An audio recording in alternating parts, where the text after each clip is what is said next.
All right, so it begins. The fate of the red 996 is going to be the engine is coming out. So, like, there's no doubt I could fix it. That's not even a question. Is how much will this run into? Because we're a year ago when we did the yellow car, parts were available everywhere. They weren't that expensive. Now, man, with some real money for some parts these days and the time to get them. So we're gonna go ahead and pull the engine out of this thing.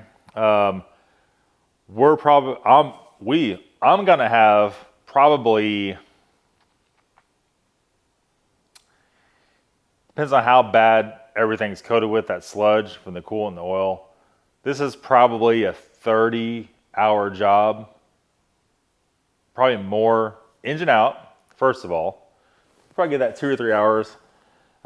Just going my own rate at it, if nothing breaks. Once the engine's out, the time is disassembling everything. This is not an easy engine. This is very complex. You guys see my last videos on it with the yellow car. I do the timing tools. I have everything to do it with. But we need to do this point is to get it out, figure out what in the hell's going on, order parts, get everything here. The other problem is, I'm going to pick up this camera. I usually don't do this because this camera is not good with stabilization.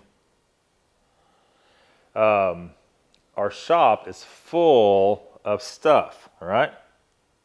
Just full of it. We got Figaro, white V10, Dwayne's V10, which we need to do that this weekend. We need to assemble that this weekend. We're still waiting on the clutch tool for that. And we have butcher block in here from the kitchen still. We need to finish that. And like I said, everything else. But this place is a state of disaster. There's a lot of stuff in here. We may have to export this to my buddy's house. I need to call him and see if he can take the Figaro to store it just for the time being. Because I'd like to be able to take this car, when the engine's out, just push it straight back where the Figaro's at. And store it there. The Figaro needs to be rebuilt.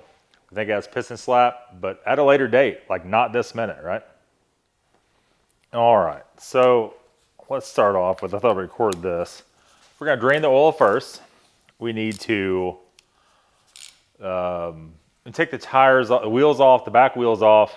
We need to remove the whole exhaust system. Those are some of the first steps in this. The issue is she's got wheel locks on her, boys. She's got wheel locks on her. Awesome. We'll take those off. I doubt the key's in it. It doesn't really matter. We can get them off, put regular nuts on them. I'll text the owner and see if that's what they want to do. Jesus. Let's see just how bad this stuff is. I'm gonna lower this down a little bit so you can see. My wiener pump in there. Joking. This is actually, ew. It's actually a syringe I was using to suck the film off the top of the reservoir. One of you guys mentioned that. I was already doing that, boys. I was already doing that. Right? How bad is this? Let's see. That's pretty damn bad, boys. It's 100% still putting coolant in the oil. Big chunk fall out. That's pretty rough. And it's still mixed from yesterday. I wonder how full this oil pan's getting. Probably some need to know. Some need to know information before she overflows.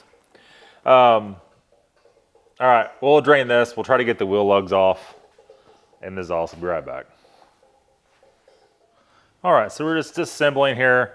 We've already gotten all the bracing bars off, the shield that goes under the transmission. There's not too much to show here. I'll spin you around the old tripod. We have the mufflers off.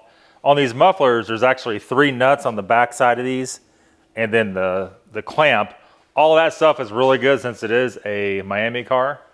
There is no rust, and we just took the bolts out of the headers that go to the engine and unbolted the oxygen sensors. We're just gonna go ahead and maybe try to lower this down a little bit. Yeah, watch out for that one. What we don't want to do is drop anything. So this one's good.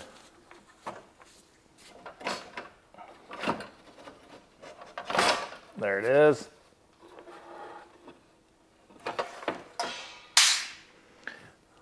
And we're essentially just all the subframe connectors. We put all the bolts back in that stuff as we're going along. This is going to allow us to just leave all this as much together as we can, taking it apart. And we could try to find, my God, somewhere to put this stuff, because all this will not fit back in the car. Our room situation has gone wildly out of control. As what I mean by that is we don't have any, right? As there is none. It's probably,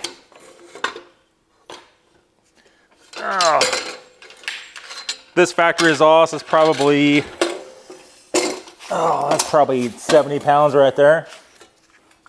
I put all the bolts back in all the brackets, so that when we put it back together, everything's real easy.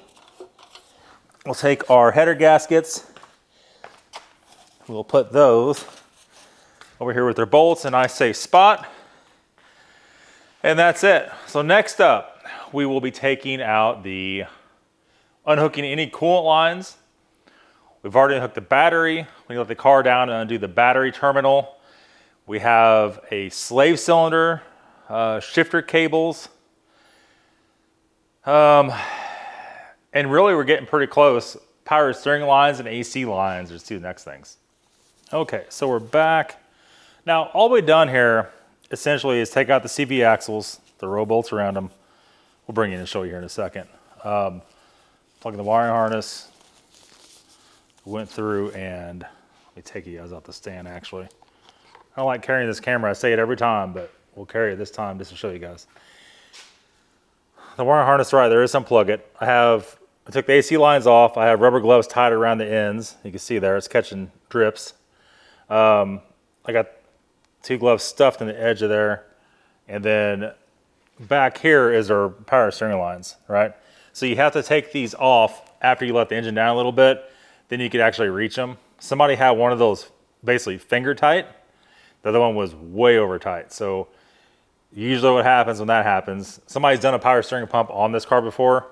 Somebody tightened the one and forgot to tighten the other at the dealership, I guess. And there you go. So we unhook the fuel line.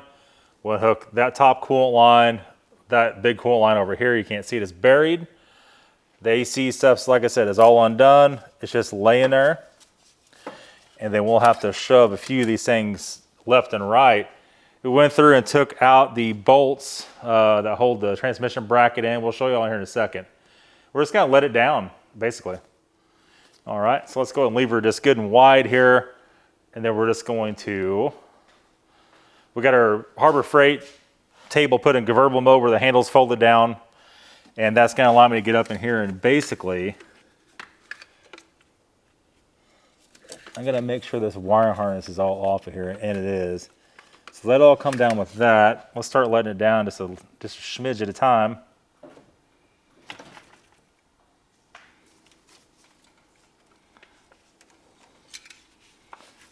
Start folding everything over. And as we go down, I could actually look down in there and see if anything's hanging up.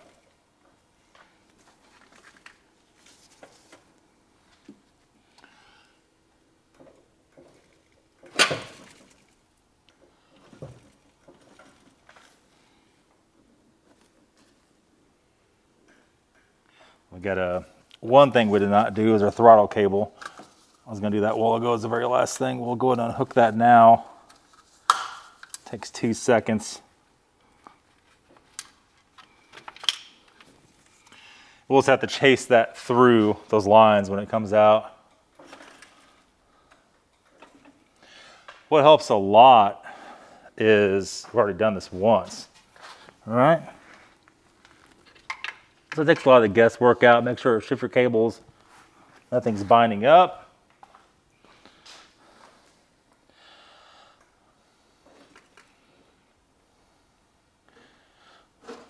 Now what I did do, I did slide our table back pretty far.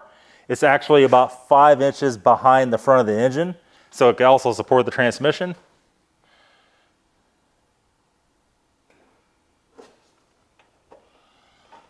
And I think we're clear, boys.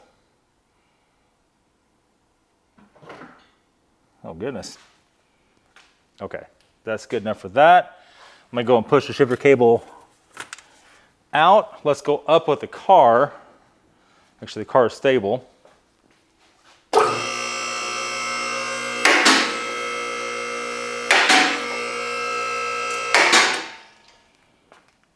All right, shifter cable's clear. And make 100% sure that heifer doesn't hang on nothing. And we're good to go. And that's it. Got a little drip from our AC line going to the glove. I'm pretty happy with that, actually. Let me get you out this stand. We'll take you over there. Okay, so you can see here our stand's in convertible mode, right? Here's the whole works. Somebody had those CV boots or CV axles way too tight. I could barely get those off. Here you can see our new engine oil cooler. Everything looks pretty simple once it's out of the car. Look how easy your aerial separator is to get to once you're back here. Might be dark in this camera. Here is our transmission bracket. This is like a big giant bracket in the back that holds up the whole back of the transmission. This makes it really easy going back in. There is studs in the car that stay in the car. And you can see them up here, maybe. This camera is not very good in low light. You can see them right there. And shifter cables undone, no problem. They both had zip ties on the cables, which you should have. Because if you don't, it'll pop off and it'll snap. Here's the whole underside of the car. Now all of our lines and everything is pretty easy to get to. You can see there. And not bad at all.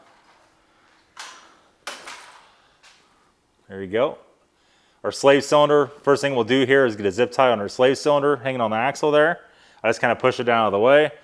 We'll zip tie those two lines up, go to the heater core, and we'll zip tie our throttle cable up. And that's it. Also, I want to show you one more thing. Come over here. Somebody's been in here doing something because this line is not correct. That should not be touching the chassis at all. And those lines are looking a little ballooned. So we'll have to investigate all that stuff. And of course, it runs all up to the front up there.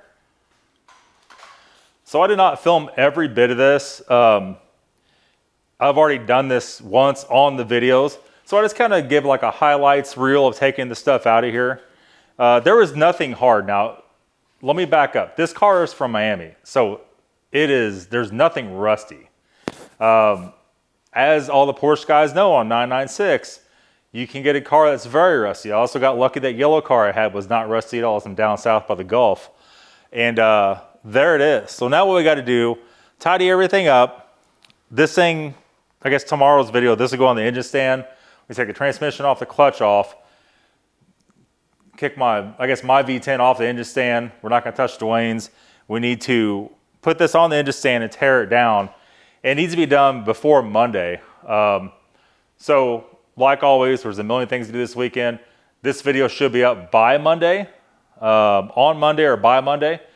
We'll see, but there it is, engine removal 996. We'll see what the end result is here and how much it's going to cost to fix it. Thanks for watching, guys. Have a good day.